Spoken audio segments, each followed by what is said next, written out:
The last thing I want to show you is how to find an outlier using the 1.5 times IQR rule.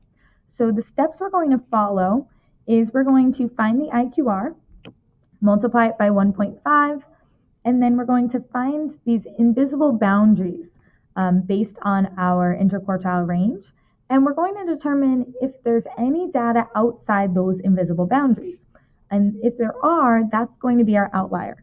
So rather than looking at a graph or looking at a number set and trying to guess where the middle is or guess where the numbers are really far from the others, this is a mathematical way we can say, yes, this is in fact an outlier, or no, this is not an outlier. So we're going to do an example together. So it says find any outliers in the data set.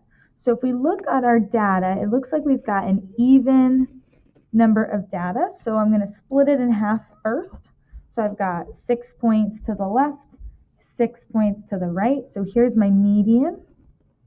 And I can write down the value of my median.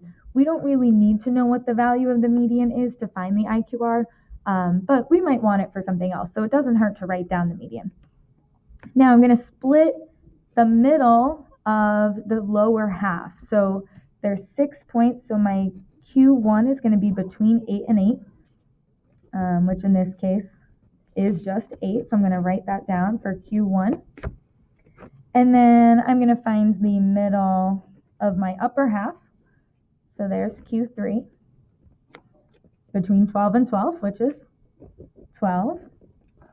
So my IQR, I'm going to subtract my two quartiles. So 12 minus 8 gives me 4. So my IQR is 4.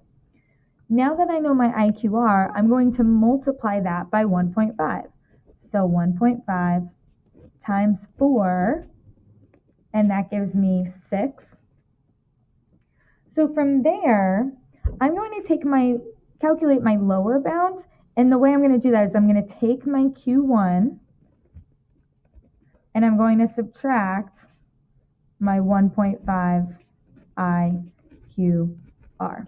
So in numbers, in this example, I'm going to take 8 minus 6, right? Q1 was 8. 1.5 times IQR was 6, so 8 minus 6 gives me 2. That's my lower bound. So if there's any number below 2, that's an outlier.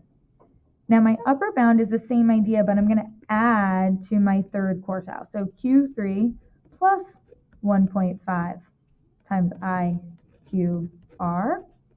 So using the numbers in this data set, we're going to have 12 plus 6, which gives us 18. So any number bigger than 18 is going to be an outlier. So now we'll look at our data. My lowest number is 2. That's right on the boundary. So we're not going to count that as an outlier. But if we look at 20, 20 is above our upper bound. So 20 is an outlier. So I'm going to say yes, there is an outlier, and it is at 20.